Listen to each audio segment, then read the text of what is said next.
С приходом теплой погоды в Коми активизировались клещи. Снежная зима позволила кровососам комфортно перезимовать, а с появлением первых проталин насекомые начинают выходить на охоту. Пока случаев присасывания опасных переносчиков клещевого энцефалита и болезни Лайма к людям в республике не зарегистрировано. Но в Уэжинском районе женщина уже обнаружила кровососа на своей собаке. Отметим, что в первую очередь стоит насторожиться жителям южных районов региона. Именно им стоит в обязательном порядке делать прививки. Вакцинацию надо проводить в зимний период, осенне-зимний период, когда активность клещей спадает и сводится к нулю. Наиболее приемлемая схема – это, конечно,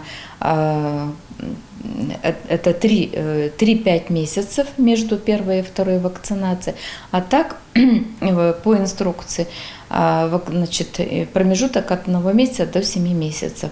И через год после второй проводится 3-я дача. И только в данном случае считается, что человек имеет полный вакцинальный комплекс.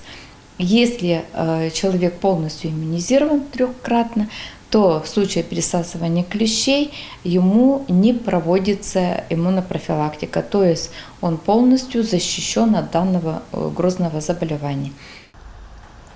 После обнаружения или снятия клеща у человека есть 72 часа, чтобы обратиться за медицинской помощью.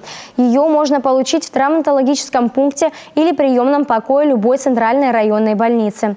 Там извлекут опасного насекомого и отправят его на исследование. Детям, если они не вакцинированы, введут иммуноглобулин. Взрослым после определения зараженности клеща назначат или иммуноглобулин, или химиопрофилактику. В отношении боррелиоза также назначается профилактика. Только в этом случае можно гарантировать, что заболевание не возникнет, даже если клещ был заражен.